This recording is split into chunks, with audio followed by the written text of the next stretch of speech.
अस्सलाम वालेकुम, आदाब, सत श्री अकाल। कैसे हैं भाइयों? सब फर्स्ट क्लास हैं, बढ़िया हैं। आ गए यार आज ज़रा रिकॉर्डेड, क्योंकि आज जो है वो जो साजिश हो रही है ना, इंटरनेट ख़राब हो रहा है, तो लग रहा है भाई वो साजिश जो है वो इधर भी हो गई है। लग रहा है बाबर ने हमारा इंटरनेट भी खराब करा दिया। ऐसा फील हो रहा है। तो बहरहाल रिकॉर्डेड वीडियो पे फीडबैक दीजिएगा, और एंटरटेनमेंट भी गारंटीड है, लेकिन प्योर क्रिकेट भी गारंटीड है। शुरू करते हैं कि साइड मैच ऑस्ट्रेलिया का होने वाला। ऑस्ट्रेलिया के क्या इश्यूज हैं, यहाँ से आते हैं टेस्ट सीरीज से कबल जो टेस्ट मैच शुरू होगा पहला। तो ऑस्ट्रेलिया के पास भी ओपनिंग स्लॉट को लेकर कुछ मसले मसाइल हैं। ऑस्ट्रेलिया को तो यकीनन ओपनिंग स्लॉट का बड़ा मसला पड़ा हुआ है, क्योंकि अब आप ये देखें कि डेविड वार्नर के बाद, जैसे हम पहले भी बात करते हैं, डेविड वार्नर के बाद उनके पास कोई रिलायबल ओपनर नहीं है जो ऊपर से रन करके दे। तो जो बंस का नाम आ रहा है वो ऑलरेडी वो स्ट्रगल कर रहे हैं अभी फॉर्म के लिए। Cameron Green as an allrounder, उनके बारे में भी सुना जा रहा है कि शायद उनको भी बहुत बड़ा चांस होगा वैसे लेके आया जाए। मगर आज जब मैं थोड़ा सा मीडिया पे खबरें देख रहा था तो मैंने माइकल क्लार्क के हवाले से पढ़ा, तो उन्होंने मैथ्यू वेड को सजेस्ट किया है कि उसको आप चाहें तो एज एन ऑप्शन उन्होंने आइडिया दिया है कि उसको चाहें तो आप। उन्होंने भी T20 देख लिया कि यार ये इस फॉर्मेट में भी रन करेगा जैसे लोग कहते हैं, लेकिन बात ये है कि वो मसला फॉर्मेट का नहीं है। शायद उनके जहन में ये आया हो कि करंट फॉर्म उसकी अच्छी है, तो करंट फॉर्म पे बंदा पिक कर ले। लेकिन वही बात है भैया, वेट ने टेस्ट मैचेस में तो रन नहीं किए, लेकिन हाँ पुराना प्लेयर है, शायद आप एक चांस ले सकते हैं। लेकिन अगर उसने रन्स कर दिया, अटक गए, तो फिर अगला बार कौन होगा टीम से? देखिए यार, अभी तो आपको किसी ना किसी भी तो जुआ खेलना पड़ेगा। जो करंट फॉर्म में जो लोग चल रहे हैं ऐसा ही होता है, मतलब फॉर्म देखकर ही आप बंदे को चांस दे। चले इंडिया की तरफ आए ना, जिस पर हमारा थोड़ा फोकस है कि जब ईशांत शर्मा अगर पहुंच भी गए तो वो क्वारंटाइन पीरियड और ये सब, आप कहते हैं पहला टेस्ट मैच तो वो नहीं खेलेंगे, मुश्किल लग रहा है। आज स्टीवन स्मिथ का भी कहना था कि ईशांत शर्मा को लेके कि शायद इंडिया के लिए सबसे बड़ा बिग लॉस जो आया वो ईशांत शर्मा का ना होना है, क्योंकि 11 विकेटें वो 2018 ले चुके हैं, 19 की सीरीज में ले चुके हैं। स्टीवन स्मिथ काफी पुरुमीद है, क्योंकि पिछली सीरीज में वो अपना बैन काट रहे थे जो न्यूजीलैंड में मैच फिक्सिंग के हवाले से। उनके स्टीव स्मिथ को इतनी फिक्र क्यों है कि कौन सा बॉलर रन पे, अपने बॉलरों की फिक्र क्यों नहीं कर रहे? असल मैं आपको बता रहा हूं, वो धुर तलाश कर रहे हैं कि धुर कौन बनेगा। देखिए यार, मेरे ख्याल में शमी को तो स्टीवन स्मिथ ने खेला हुआ है, मगर एक जसप्रीत बुमराह को बहुत कम खेला उन्होंने। आईपीएल के कोई शायद 11 मैचेस में वो उन्होंने खेला है, जिसमें 3 दफा बुमराह ने उनको आउट जरूर किया था। बुमराह की फॉर्म बड़ा मैटर करेगी। व्हाइट बॉल और रेड बॉल में फर्क होता है, और स्टीवन स्मिथ भी उसी अंदाज से आप देखेंगे। रेड बॉल की क्रिकेट उनकी अलग है और व्हाइट बॉल की बहुत बड़ा। हाँ, तो दोनों क्रिकेट अलग है। तो अब असल अगर आप देखें तो ऊपर से अगर आप देखें तो मुझे इंडिया की इस वक्त बॉलिंग जो कल भी हमने बात करी तो मेरे ख्याल में शायद शमी, आपके दूसरा उमेश यादव खेलेगा, जसप्रीत बुमराह, ख्याल में शायद इन तीनों पे इंडिया कोशिश करेगा। कल होने वाला जो 4 बॉलर्स के साथ ही जाएंगे कल पांचवा कोई ऑप्शन नहीं होगा बॉलिंग में। कल होने वाला जो साइड मैच है जो फ्राइडे को शुरू हो रहा है, उसके अंदर शमी, अश्विन और उमेश यादव, इन तीनों को मुझे मालूम हुआ है कि इन तीनों को मौका दिया जा रहा है उस 11 के अंदर। नहीं देखे, पहला टेस्ट मैच तो ये है कि आप तजुर्बे के साथ ही जाएं। मेरा ख्याल से ज्यादा तजुर्बात ना करें, जिन प्लेयर्स को तजुर्बा उनके साथ जाए। असल बात ये है कि यार ये तो चले आपने पेस अटैक की हम बात कर रहे हैं, मगर अगर आप स्पिनर्स में देखें, उधर अश्विन भी बैठे हैं, कुलचा भी आ चुका है, कुलचा का पेयर कंप्लीट हो चुका है टेस्ट सीरीज के लिए। तो अब देखना ही होगा कि उन 3 में से नंबर आता किसका है। अश्विन मेरा ख्याल से लेग स्पिनर को खिलाना बड़ी कॉल तो होती है, हाँ, लेकिन आपको टेस्ट मैच में लॉन्गर फॉर्मेट में फायदा होता है अगर आप लेग स्पिनर को खिला लें। भाई आप ये मैं वही कह रहा हूँ ना कि यार कुलदीप को अगर लेते हैं ये, तो फॉर्म में तो इस वक्त वो जा रहा है आपका चहल जा रहा है। चहल की दोनों फॉर्म में विकेट्स भी बहुत ले रहा है, रन्स भी बहुत दे रहा है, लेकिन मेरा ख्याल से वो सीधा अश्विन ही खेलेंगे पहले, क्योंकि बड़ी सीरीज है और लेफ्ट हैंडर वार्नर तो नहीं है, लेकिन बीच में आएगा एक आधा ऑप्शन नीचे। वो ऊपर तो सारे से सीधे ही है उनके पास, मतलब स्मिथ लबुशेंग है। भाई सबसे बड़ी बात है कि इंडिया को जो है ना, they will definitely go for the किल। ऐसी बॉलिंग सेट करनी चाहिए कि अगर 10-10 ओवर तक उन्हें लगे विकेट्स नहीं मिलनी तो फौरन वो बॉलिंग को चेंज करें, क्योंकि अगर आपने इस ऑस्ट्रेलियाई बैटिंग लाइनअप को एक्सेल करने का मौका दे दिया ना एफी भाई, तो मुझे ऐसा लगता है कि ये बड़े रन्स बना जाएगी। यार मेरे ख्याल में अगर इंडिया अपनी पहली प्लेइंग 11 को अगर देखते हुए मैं अंदाजा लगाऊं कि उसके अंदर अश्विन है, या कुलदीप या चहल, इन दोनों में से कोई एक है, तो आप समझ लें कि 3 बॉलर्स ऑलरेडी ये पेस में रखेंगे अपने। तो मुझे लगता है कि अगर इंडिया ने अपनी साइड उतारी बॉलिंग में, खासतौर पर शमी हो गया, दूसरा उमेश यादव हो गया, तीसरा जसप्रीत बुमराह हो गया, और स्पिन में अगर इन्होंने एक एक्स्ट्रा स्पिनर रख लिया है जिसको मैं कुलदीप का कह रहा हूँ, कुलदीप यादव हो और अश्विन हो, तो मुझे लगता है कि लबुशैन ओपनिंग कर जाएगा ऑस्ट्रेलिया की तरफ से। नहीं ये नहीं, वो तो नीचे रन्स कर रहा है, तो फिर गलती पे गलती ना कर जाए ये कि नहीं, उसको तो ओपन करा दे। रिकी पॉन्टिंग ने अभी उसे फ्यूचर का कप्तान भी बना दिया है कि वो फ्यूचर में करेगा ऑस्ट्रेलिया की कप्तानी। मैं आपको वही नहीं, बंदा कम पड़ रहा है तो मैं रेकमेंड कर सकता हूँ दोनों टीमों को। इंडिया को कुछ चाहिए मिडिल ऑर्डर में, मिसबॉलर फारिग है, मिसबॉलर फारिग चल रहे और बैटिंग भी अच्छी कर रहे हैं, स्ट्रोक्स भी अच्छे खेल रहे हैं। है भी दूर नहीं, यहाँ पे एक करीब ही है, एक ही फोकर प्लेन से आ जाएंगे, बस में बैठकर आ जाएंगे, करीब ही है अड़ोस पड़ोस में। मिसबा अपनी शक्ल व्हाट्सएप पे भी भेज देंगे तो शायद। इधर क्या हो रहा है, न्यूजीलैंड में बड़ी प्रैक्टिस की है भाई, आपको पता है प्रैक्टिस में कितने पुल मारे हैं इमामुल हक ने यूनिस खान को। मुझे तो वो प्रैक्टिस की फुटेज कुछ कमी नजर आई है जिसमें यूनुस खान ने एक लतीफा सुनाते हुए जरूर नजर आ रहे हैं प्लेयर्स को। नहीं, आपको ये क्रिकेट की प्रैक्टिस लगी है या कपड़ों की लगी है, वाइड ड्रॉप वगैरह की? जिस तरह से पाकिस्तानी टीम की तस्वीरें भी आ रही हैं तो लग रहा है शादी हो चुकी है, वलीमे की तैयारी, कपड़े सारे वलीमे के हैं खिलाड़ियों के पास, और वो सिर्फ पहाड़ों के आगे और ये दरिया के आगे। बहरहाल on a very serious note एक बात बताते, प्रैक्टिस तो फिर प्रैक्टिस होती है, लेकिन प्रैक्टिस सेशन में अब्दुल्ला शफीक जो सेंचुरी की डोमेस्टिक T20 में लास्ट उसने, अब्दुल्ला शफीक ने बड़ा मुतासिर किया, जिम्बाब्वे के खिलाफ भी खिलाया उसने, रन्स बना के दिखाए। अब्दुल्ला शफीक सुना शाहीन वाहीन इन सब के अगेंस्ट बड़ा अच्छा तगड़ा खेला है प्रैक्टिस सेशंस में और मुतासिर है उससे लोग। अब मसला है कि फिर अब्दुल्ला शफीक खेलेगा तो फिर बहुत सारे पौंके बाहर होंगे। यार बात से फिर आप अजीब बात कर रहे हैं भाई, मैं आपको यही कह रहा हूँ कि अभी जब ये क्वारंटाइन से बाहर आए तो बाहर आते ही मिसबा ने सबसे पहले तो रोना धोना दिया है, शुक्र भी अदा नहीं, रोना धोना दिया है कि हमारी प्रैक्टिस मुतासिर हो गई है, यूं हो गया यूं हो गया यूं हो गया। तो आप शाहीन से अगर पूछेंगे कि भाई अब्दुल्ला शफीक ने तुझे अच्छा खेला, तो वो यही बोलेगा कि यार मैं क्वारंटाइन से बाहर आया हूँ, प्रैक्टिस ही नहीं नहीं, मैं तो क्रिकेट खेल ही नहीं रहा था, मैं तो लूडो खेल रहा था अंदर, लूडो के मैच चल रहे थे अंदर। मैं यही कह रहा हूँ कि अभी जो आपने प्रैक्टिस कर रहे हैं वो लूडो से ज्यादा प्रैक्टिस नहीं कर रहे हैं आप। जितनी प्रैक्टिस आपने 10 दिनों में आपने करी है लूडो की, उस ख्याल में खेल के लिए करिए। तो मैं ख्याल में अभी ये साइड मैच सांप सीढ़ी वाले खेल का तो शौक है इन लोगों, सांप सीढ़ी वाले खेल जितने भी हैं, मामूल हक हो गए आपका जो गए वो लेग स्पिनर, उसके बाद बाबर आजम, सांप सीढ़ी तो खेल रहे हैं ये लोग बहुत अरसे से, सांप सीढ़ी का तो शौक है इनको। मगर आज जो तस्वीरें मीडिया में शेयर हुई हैं, मैं अपने व्यूवर्स को कहूंगा वो जरा तस्वीरें देखें, उसमें बाकायदा एक अलग सा एक ग्रुप नजर आ रहा है कि लाहौर के ग्रुप अलग निकले पिकनिक पे और लाहौर से आगे के जो लोग हैं, आगे के लोग समझ गए आप कौन से, वो वाले लोग अलग हैं, जिनके आगे खान लगता है वो लोग अलग हैं। तो अलग, मेरा मकसद यहाँ बिल्कुल कोई कंट्रोवर्सी क्रिएट करना नहीं है, मगर वो तस्वीरें बता रही हैं यार, वो तस्वीरें बता रही है कि लाहौर के लोग अलग घूम रहे हैं और लाहौर से आगे के लोग अलग घूम रहे हैं। कराची से तो कोई गए नहीं है तो उसकी क्या बात करें। नहीं है कोई उसको कोई फ्री नहीं कर रहा, वो तस्वीर में आपने देखो अकेले ही नहीं, लेकिन बहुत से बड़े बड़े नाम सुना है वापस कराची आने वाले। हाँ, मैं ख्याल में वो आ जाएंगे, T20 वाले सारे लोग वापस आ जाएंगे। और T20 में एक अच्छी उम्मीद लेके बैठा हूँ मैं कि T20 में मुझे कुछ ऐसा लग रहा है कि पाकिस्तान, किससे उम्मीद लेके बैठे? पाकिस्तान से, खिलाड़ियों से नहीं, पाकिस्तान से उम्मीद खेलेगा कौन? कोई तो खेलेगा, परचम उठा के खेलेंगे क्या? नहीं, अब T20 में इतना बुरा नहीं है यार, बाबर अभी दूसरे नंबर पे आया है, मतलब ऐसा क्या हो गया यार, क्या मतलब? किस पे दूसरे नंबर पर आया भाई? पहले तो T20 को गेम कैसा समझते हैं आप, उसमें होता क्या है? छक्के चौके मान लेता है बाबर आजम, छक्के चौके। फिर सुपर ओवर में जिम्बाब्वे वाले इफ्तिखार को क्यों बेच दिया उसने? भाई वो तो खुशदिल पे जुआ खेल रहे थे ना। क्यों?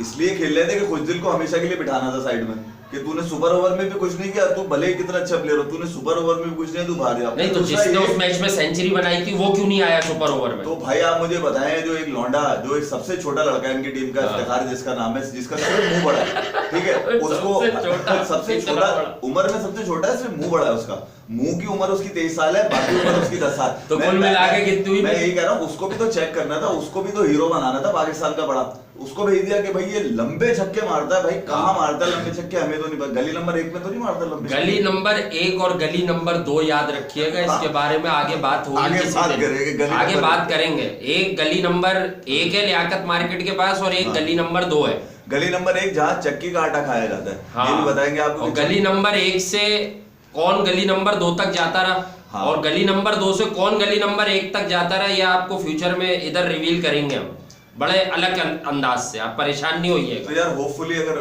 बात से आप मुझसे पूछें तो वेरी सीरियस नोट, आप जरा क्रिकेट पे बात कर लेते हैं, तो मुझे लगता है कि T20 में मुझे लग रहा है कि कुछ 3 में से कोई 1-2 तो निकालेंगे ये।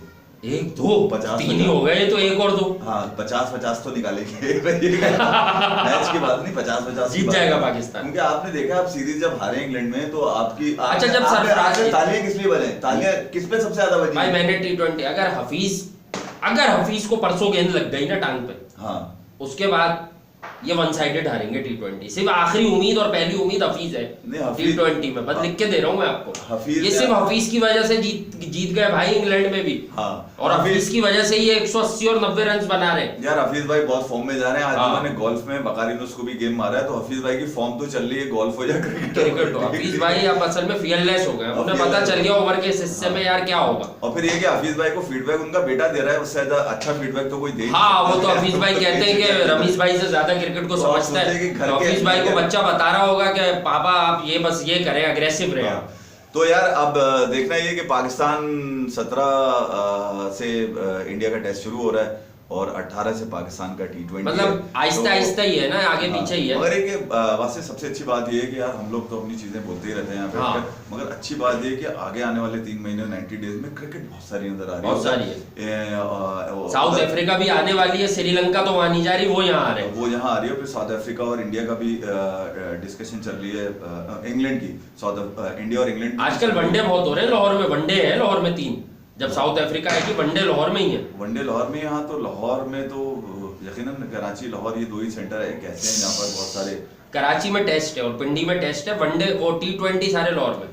हाँ तो छोटा फॉर्मेट वही हो रहा है आजकल। मैं तो यही कहता हूँ कि यार बाबर जब लाहौर पहुंचे तो उसके पीछे बहुत सारे रन हो, हाँ। क्योंकि यहाँ पर बहुत सारे लोग उसके सवालात करने के लिए उसके पास बैठे हुए हैं यहाँ पर। हाँ। तो बाबर बहुत सारे रन करके आया ताकि अपने रन्स के नीचे लोगों के सवालात दबाता हुआ है पहले और से। अगर फॉर्म खराब हो गई उसकी नहीं यार, मैं अगर वो तो अभी घबराहट होती है, मैं अगर सोचता हूँ कि बाबर से खुदा ना खासा रन नहीं हुए तो फिर लोग उससे वही वाले सवाल पूछेंगे गली नंबर 1 वाले। हाँ, तो गली नंबर 2 वाले, गली नंबर 1 और 2 के दरमियान का जो रास्ता है उसमें कितने कदम है टोटल, वो वही सवालात पूछेंगे। तो मेरी सबसे पहली दुआ यही है कि बाबर एज कैप्टन टीम को किसी ना किसी ऐसी रीजनेबल स्टेज पे ले जाएगा।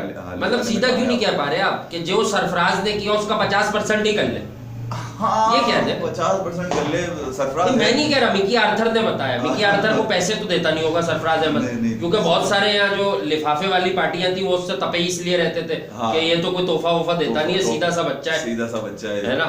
और फिर तो मिकी आर्थर ने उसकी जो तारीफ की है, मुझे लगता है मिकी आर्थर को भी कहीं वहां बैठकर अंजाम तो नहीं नजर आ गया कि इस बार T20 में भी क्या होगा। यार मिकी आर्थर से भी मेरा एक गुजारिश है। मिकी आर्थर अगर आप सुन रहे हो उर्दू, अगर आप वैसे उर्दू आपको आती है मुझे अरे ट्रांसलेट भाई, कर देंगे। सरफराज जब किसी सीरीज पे हुआ करे पाकिस्तान से बाहर तो उसको पहले सीरीज कंप्लीट करने दिया करना है, वरना तो वो इस जद में आ जाएगा कि मिकी आर्थर ने तूने तारीफ कर दी, तूने कहा होगा, तूने मैसेज किया होगा मिकी, हाँ तूने मैसेज किया होगा मिकी आर्थर को मेरी तारीफ कर दो। क्योंकि यहाँ रुझान तो पाकिस्तान में तकरीबन क्रिकेट का या खेलों के हवाले से यही होता है कि तू मेरे लिए मेरे खिलाफ क्यों लिख रहा है। अच्छा तू लिख रहा है तो एक काम कर मेरे फेवर में लिख दे। मैं क्यों लिखूं भाई फेवर? यही होता है, यही होता है। हम बताते हैं तू कैसे लिख हमारे फेवर में। तो यहाँ पर तो ये वाला चक्कर बड़ा है ना, ये नेपोटिज्म सिर्फ क्रिकेट सिलेक्शन में नहीं। अच्छा हाँ यार, असल बात बता ये मुझे बताएं कि ये न्यूजीलैंड जो टीम गई है, आपकी पूरा स्क्वाड गया 55 का वलीमा, शादी भी हो गई, वलीमे की तैयारियों में लगे हुए, ये सिलेक्शन कमेटी कौन सी अनाउंस हो रही है? नहीं होगी तो जिम्मेदारी कौन कबूल करेगा, ये पूछना चाह रहे हैं आप किस पर तनकीद करेंगे, पीछे वाली पे नहीं वाली पे? मसला ये कि ये नई सिलेक्शन कमेटी जिसमें दो एक पंटर है पुराने, जो जिनका पुराना हिसाब किताब चल रहा है टीम के साथ, राजेश तकार के बाद इनका नाम भी बहुत आता है, ठीक है, ये मोहम्मद अकरम, जिनका कैरियर बेंच पे ज्यादा गुजरा है, ग्राउंड पे बहुत कम गुजरा, ठीक है। और दूसरा नाम है राशिद लतीफ का, जिनको अभी हालिया ही पाकिस्तान टेलीविजन कॉर्पोरेशन से निकाल दिया गया है। जो खबरें हम तक पहुंची है, हमने नहीं निकाला मगर पाकिस्तान टेलीविजन कॉर्पोरेशन मीडिया के थ्रू निकाल दिया गया। तो इन दो का बड़ा पावरफुल कंटेस्टेंट है। मेरा सवाल सिर्फ ये है कि यार ये जो 55 का आपने टोला भेजा हुआ है इधर 35 खिलाड़ी, शाहीन और जाहीन, ये मतलब इनका कौन बताएगा कि खुदा न खास्ता अगर सीरीज ऊपर नीचे हो जाती है तो इसकी जिम्मेदारी कौन लेगा? मैं जवाब दूं सर प्लीज। अनाउंस तो बड़े बड़े अल्फाजों में बड़े बड़े मूल लेके बैठने वालों ने किया है, ये स्क्वाड अनाउंस जो किया है, ठीक है। इसकी जिम्मेदारी या तो बोल देते कि भाई मैं सिलेक्शन कमेटी का चेयरमैन नहीं हूं इस वक्त, मगर मैं फिर भी मेरी एडिशनल जिम्मेदारी है। यार मैं जवाब दूं थोड़ा सा, मैं बताऊं 55 का तो नहीं कह सकता, लेकिन कम से कम 3 का एहतिसाब जो है ना वो गली नंबर 2 में होगा। जहाँ जाके रोटियां खाते रहे ना वही होगा, मैं बता रहा हूँ आपको। अरे यार मतलब मैं भाई सवालात खुद ब खुद निकलते हैं, क्योंकि ये मुझसे पूछ रहे थे लोग कि ये जो टीम गई है वहां पर भाई इनका हिसाब कौन देगा, इनका अकाउंटेबल कौन होगा? तो अकाउंटेबल यार वैसे एक बात इफ़ी भाई मैं आपको आज एक बात कहना चाहता हूँ। आपको मिसबाह उल हक से क्या प्रॉब्लम है? यार मुझे कोई प्रॉब्लम नहीं है, मुझे मतलब पाकिस्तान की हमेशा से कमान संभाली उसने। मुश्किल वक्तों में जब ये जुए सट्टे लग रहे थे तो मिसबाह उल हक आगे आए, टीम की कप्तानी की, हम पर एहसान किया, हमारे बाल बच्चों पर एहसान किया उन्होंने कि मैं पाकिस्तान की टीम की क़यादत कर रहा हूँ। फिर उन्होंने एहसान किया कि एक टीम जो कि on paper one of the toughest team थी 2011 के वर्ल्ड कप में, वो जवान का बच्चा पूरे मैच में खड़ा रहा मोहाली में कि मैं इस टीम को जीतने नहीं दूंगा क्योंकि ये जीत सकती है। 20 सालों में पहले ऐसा मैच था वर्ल्ड कप का कि पाकिस्तान जीत सकता था। वो अकेला नहीं था, यूनुस खान भी थे। यूनुस खान तो चले आउट होके चले गए ना। अरे ये सेटिंग वही वाली है जो आज के साथ है, वही वाली है। यूनुस खान को तो ज्यादा पैसे मिल रहे हैं बड़े प्लेयर होने की वजह से। प्रॉब्लम ये आती है कि आप ये जो बड़े नाम रखे जाते हैं, भाई किस बात की मोटिवेशन? माँ बाप से अच्छी मोटिवेशन, बहन भाइयों से ज्यादा अच्छी मोटिवेशन कोई देगा? या आपके या जो क्रिकेट के फैन है उनसे अच्छी ज्यादा मोटिवेशन नहीं भाई, स्किल्स ही पूरी नहीं है तो मोटिवेशन क्या काम आएगी? स्किल लेवल बढ़ाओ इनका पहले डोमेस्टिक में जो मेयार है क्रिकेट का क्या आज भी यही है। और एक साहब है जो इस्लामाबाद में होते हैं, वो अक्सर मेरे ट्विटर पे कोई ना कोई कमेंट कर देते हैं और इंग्लिश भी बहुत सारी आती है उनको। तो भाई क्रिकेट इंग्लिश से नहीं खेली जाती, क्रिकेट बैट बॉल से खेली जाती है। मेरा जवाब उनको ये है कि ये जो इतने बड़े बड़े नाम, जो इतने पैसा पाकिस्तान क्रिकेट बोर्ड का जो खर्च किया जा रहा है, वो भाई इन लोगों को भेजो ना अंडर 19 डोमेस्टिक में, इधर उधर भेजो जहाँ पे वो स्किल्स पूरी करें और मोटिवेशन भी दें। मोटिवेशन नेशनल टीम में अगर इस तरह से दी जा रही है तो पता नहीं क्या एलन वॉटर लगा होता है। लेकिन एक बात है कि भाई we should stand and admire the efforts of Pakistan cricket board and previous selection committee. आप मुझे बताएं, धोनी रिटायर हुआ, पार्थिव पटेल अभी रिटायर हुआ है, रिटायर हुआ। मुझे ये बताइए कि यार आपने नाम सुना इन लोगों का कि टीम का हिस्सा बनने वाले हैं नेशनल टीम? फिर उसको बताऊं, पार्थिव पटेल को मेरा सलाम है। हाँ, उसको मैं वजह बताता हूँ। डिसअपॉइंटमेंट की बात है कि छोटा सा आया था वो टीम में, यहीं गया था ऑस्ट्रेलिया, बिल्कुल ठीक है, छोटा सा आया था। लेकिन ये होती है गैरत, कसम खुदा की ये गैरत होती है। गैरत ये होती है उसने देख लिया भैया ऋषभ पंत, संजू सैमसन, ईशान किशन, फला अभी तो 37 साल में वृद्धिमान साहा की भी बैटिंग। उसने कहा मैं कहीं नहीं हूँ इस दौड़ में, मैं आऊंगा भी तो कम से कम 4-5 साल लग जाएंगे, खत्म करो मेरा चैप्टर। बात वही है ना, बोझ हल्का कर लिया उसने। आप ये देखें ना, अब मैं इस बात पर सलाम करूंगा। पार्थिव पटेल से पहले कौन था अभी जिसने रिटायरमेंट ली? वो था ना, कैप्टन ली थी एम एस धोनी ने ली ना। अच्छा, ये ट्रेंड सेट करके गया, वो धोनी करके गया, बिल्कुल सेट किया ना। हालांकि वो यार उससे बड़ा नाम है इंडिया के अंदर, वो बोल देगा कि मुझे खेलना है। वर्ल्ड क्रिकेट में भी आखिरी 15 साल में उससे बड़ा नाम नहीं है। नहीं रोक सकती सिलेक्शन कमेटी भी यार। यहाँ पाकिस्तान में क्या होता है, क्या मैं गोली मार लूं? क्या मैं गोली मार लूं? यहाँ पे किसकी बात कर रहे हैं? आपको सारे गली नंबर 1 वाले लोग याद आ रहे हैं, उनके रिश्तेदार याद आ रहे हैं। यहाँ पे टीम में आने के लिए बड़े बड़े ड्रामेबाज। मैं क्या करूं, पैड जला दूं? जबकि इंडियन सिलेक्शन पैनल जो है ना बड़ा स्ट्रिक्ट है इस मामले में, क्योंकि वो जानते हैं अपने इन हाउस ये चीज चेंज नहीं हो सकती। तो वहाँ का प्लेयर भी बड़ा सोफिस्टिकेटेड है, वो देखता है इन फ्यूचर में उसका क्या नजर आ रहा है, वो अपने आप को रिटायर कर लेता है। पार्थिव पटेल को मुंबई इंडियंस ने स्काउटिंग के लिए रख लिया, उसको इंडियन क्रिकेट बोर्ड ने, बीसीसीआई ने कहीं डोमेस्टिक में भी नहीं भेजा ना, उसका कहीं नाम आ रहा है यहाँ। तो प्रॉब्लम ये है ना कि भाई आप पूरी जिंदगी, आधी जिंदगी आपने लंदन में क्रिकेट खेली, 2 साल पाकिस्तान से क्रिकेट खेली, ठीक है, अब पाकिस्तान में ही लगे हुए आप लगे हुए पाकिस्तान में। अच्छा चलिए जरा सीरियस नोट पर ये बताएं, इंडिया का पहला टेस्ट, अभी छोड़ दें कोहली कब जाएगा और कब नहीं जाएगा, अभी सीधा पहले टेस्ट में जीत रहे हैं आप, इंडिया को मतलब जीतता हुआ देख रहे हैं? नहीं, वैसे ये कहना जरा मुश्किल होगा। नहीं, सीधी लाइन देना, आप दिल क्या कहता है? नहीं, जरा मुश्किल है। यानी आप ऑस्ट्रेलिया को जीतता हुआ देख रहे हैं? हाँ, ऑस्ट्रेलिया अगर स्ट्रगल कर गया ओपनिंग स्लॉट में तो फिर इंडिया को जीतने से कोई नहीं रोक सकता।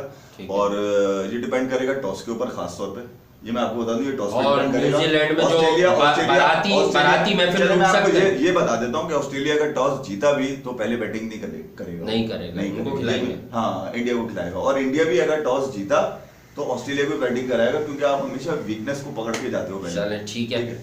और ये जो 18 से जो T20 सीरीज हो रही है, ये वो फॉर्मेट है जहां माजी में, पास्ट में भी झंडे गाड़े हैं पाकिस्तान क्रिकेट टीम ने।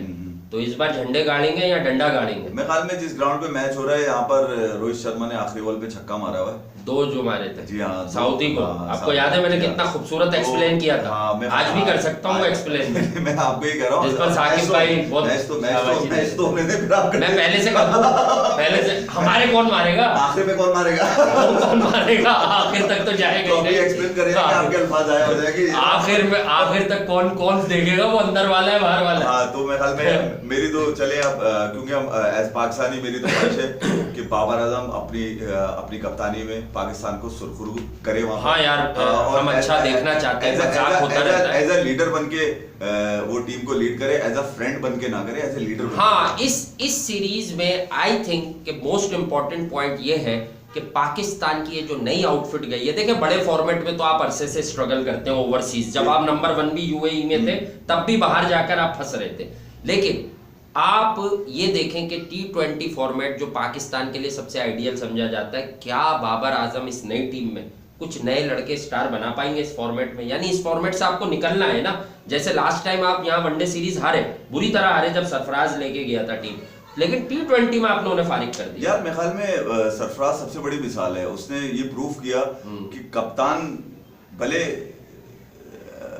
उसकी कोई परफॉर्मेंस ना हो, उसका कोई एवरेज कार्ड अच्छा ना हो, मगर उसकी टीम में जो लोग खेल रहे हैं उसमें 3-4 स्टार हो। सरफराज ने ये एग्जांपल सेट की है, तो बाबर क्योंकि अभी खुद स्टार बनने के स्ट्रगल में बनाया है, सरफराज की कप्तानी में उसको बड़ा प्रमोशन। अभी जो फैब्रिकेशन की गई है थोड़ी बहुत, मैं बाबर की बात कर रहा हूँ, जो फैब्रिकेटेड स्टोरीज बनती है बाबर को लेकर, वो आज बाबर का अब रियल टेस्ट होगा कि एज अ लीडर वो टीम को किस तरह से कंट्रोल करता है। हाँ। भाई as a Babar Azam as a player मुझे नहीं चाहिए। This will be the biggest test of Babar के मतलब किस मटेरियल से वो बना हुआ। मैं बाबर को मेरी एडवाइस है कि इफ्तिखार को स्क्वाड का हिस्सा ना रखें, तो शायद T20 में रखें यार, भाई मार लेगा वो। क्योंकि देखिए यार, 2 तरह की एडवाइस मिलनी है, और जो एडवाइस है वो एक ही है। 2 लोग एडवाइस देते हैं बाबर को, एक कौन, इफ्तिखार, और दूसरा मिसबा। एडवाइस एक ही होती है, अल्फाज वही होते हैं, क्योंकि दोनों के एक ही जैसे हैं। ये 2 एडवाइस देते हैं, यही 2 देते हैं। अच्छा, मतलब 15 दिन से जिन 2 लोगों का नाम हो रहा है, आपको उनकी इज्जत का कोई ख्याल ही नहीं है। मामूल और उस्मान का अब आप मुझे पता है एडवाइस वो देते हैं। अभी आपने सुपर ओवर की बात की, सुपर ओवर की एडवाइस मिसबा ने बाबर को दी कि इफ्तिखार ओपन करेगा। जी नहीं, मैं आपको बताता हूँ, किसने सीरियस। बाबर को मिसबा ने कहा एक एंड से तुम जाओ, एक एंड से इसको भेजते। बाबर ने मिसबा, मैं तो थक गया सी, मैं तो दर्द हो रहा है, तो मैं तो थक गया हूँ, फ्रेश लेग्स भेजे। फ्रेश लेग इतनी पुरानी भेजी इफ्तिखार चाचा की, लेग ही अटक गई। मुझे मैच भी याद आ गया कि जिसकी पहली इनिंग में बाबर ने ओपन इसलिए नहीं किया कि पिच का रवैया बहुत खराब था। अगर आपको इस मैनेजमेंट का दिमाग चेक करना है ना, मैं मजाक नहीं कर रहा हूँ, बहुत सारे लोग कहेंगे आप तफरी लगा रहे हैं पाकिस्तान क्रिकेट की। अगर मिजाज चेक करना और समझना है ना कि ये कितनी क्रिकेट समझते हैं, तो आप इस सुपर ओवर को मॉडल केस बना ले भाई, खुदा की कसम मसले हल हो जाएंगे पाकिस्तान क्रिकेट के। ये इस तरह के फारिग लोग हैं, इन्होंने सुपर ओवर में डेब्यूटेंट को भेज दिया अंदर कि तू तो छक्के मारता है, जा मार। और इन्होंने ये मैसेज दिया है कि बेटा ये आईसीसी बिला वजह की रैंकिंग में नाम रखती है बाबर आजम का। बाबर आजम ने खुद मैसेज दिया है कि मैं छक्के तो मार ही नहीं सकता सुपर ओवर में। यार प्रॉब्लम ये है कि इफ्तिखार को कहीं ना कहीं तो फिट करना है ना उन्होंने, तो उस पे पूरा जुआ खेलते हैं वो। यार आप अंकल इफ्तिखार से बहुत चिढ़े हुए, क्या मसला है? अब यार मैं अभी बता रहा हूँ, हमारे दोस्त है नजफ अली, जिन्होंने तस्वीर उसकी पोस्ट करी है, उस तस्वीर पे ही लिखा हुआ है किसी ने कि इफ्तिखार का लग रहा है मुंह किसी ने अलग से एडिट किया है, अलग से, मतलब वो ओरिजिनल बड़ा मुंह है बेचारे का, अलग से मुंह है। मैं यही तो कह रहा हूँ कि यार नहीं, हिटर जानदार है इफ्तिखार, T20 में कहाँ मारता है, ऑस्ट्रेलिया में छक्के मारे उसने आखिरी दफा। कब मारे? एक T20 में जो लास्ट टाइम गए, वो 50 का अब तक चलेगी क्या? यहाँ तो कल की इनिंग का नहीं पता होता। मुझे ऐसा लग रहा है कि न्यूजीलैंड में कम से कम, मैं टेस्ट में और वनडे में उसका इतना ग्रेट फैन नहीं हूँ। टेस्ट में आपको याद है मैं उस वक्त क्या कहता था कि ये हार्ड हैंड से खेलता है, बाद में आपने देखा इसे जो टेस्ट खिलाया ये कैच दे रहा था। ऑस्ट्रेलिया में डेब्यू करा दिया, अल्लाह माफ करे। भाई T20 की बात कर रहा हूँ, ये T20 में रन बना लेगा, ये बना लेगा रन। यार एक भाई जब मैच खत्म होगा तो रात को लाइटें जला के ये भागता रहेगा मालूम। मसला ये है कि एक टीम में एक बड़ा लड़का भी है, ये दिखाना जरूरी है क्या? हाँ बताना है ना, तजुर्बेकार टीम है भाई। 11 में से सब छोटे नहीं है, एक बड़ा भी है। कौन है सरदार बड़ा? बाकी छोटे कौन से? बाकी सब छोटे हैं ना यार, कोई सब बड़ा ही- छोटे, हमारे यहाँ बड़े ही नहीं हरकतें तो छोटों की बहुत बड़ी बड़ी सामने आ रही हैं। हाँ तो यहाँ तो 11-12 साल की उम्र में ही शुरू हो जाता है काम है। और क्या। चलिए। अच्छा बहरहाल मेरे ख्याल में ये तो हमारी डिस्कशन चलती रहेगी, ऑफ द रिकॉर्ड भी हम यही चीजें कर रहे होते हैं। हाँ। मगर मजाक अपनी जगह, क्रिकेट अब अगले 3 महीने में बहुत सारी आने वाली है। सब्सक्राइब। और आप लोग चैनल को लाइक करते रहें, सब्सक्राइब करते रहें। जब सीरियस क्रिकेट होगी तो सीरियस डिस्कशन होगी अभी, क्योंकि गैप है कल इंडिया और ये ऑस्ट्रेलिया। क्या किया हमने, हैं? ये क्या किया अभी? हाँ, जो सीरियस क्रिकेट होगी नहीं उस वक्त कहें कि लाइव पे डिस्कशन होगी डे बाय डे ना यार, अभी सीरियस भी की है, हाँ, थोड़ा सा फ्लेवर ऐड किया है। फ्लेवर क्या है यार, मतलब वो जो रूटीन की बात है हमारी। फ्लेवर से मैं आपको एक कहानी बताता हूँ, गली नंबर 2 की, रुके अभी आपको, मुझे तो आज बहुत बातें याद है, अभी मैं ऑन एयर नहीं कहना फैंस चाहता। को भी बताएंगे गली नंबर 2 की, मगर ये मेरी तो दुआ है कि यार गली नंबर 2 की स्टोरी इससे पहले कि हमारे मुंह से निकले न्यूजीलैंड से कोई अच्छी खबर आ जाए। हाँ वरना खबरें आने वाले दिनों में बहुत बुरी है भाई, बुरी आने वाली ये मैं बता रहा हूँ, आने वाले दिनों में बहुत बुरा होने वाला है। बहरहाल let's hope for the best. और मेरे ख्याल में वासिफ इजाजत ले लेते हैं, हाँ, चलें भाई इजाजत है। आज रिकॉर्ड की है वीडियो, क्योंकि वो साजिश जो है गली नंबर 2 से इधर भी पहुंच गई है। इंटरनेट हमारा बहुत देर इंतजार करने के बावजूद बैठ चुका है हाँ। और लाइव नहीं आ पाए, लेकिन आज रिकॉर्डेड है, उतना ही प्यार दीजिएगा और फिर लाइव आते हैं अगले दिन, नेक्स्ट वीडियो लाइव ही करेंगे। लाइक कीजिए, सब्सक्राइब कीजिए, हमारे सब्सक्राइब कीजिए, शेयर कर दें, सबको बता दें कि भाई हम दोनों अब फिर एक साथ काम कर रहे हैं, बस ये बताना है आपको सबको, अपना और ख्याल फैला दें, अपना ख्याल रखें, बिल्कुल।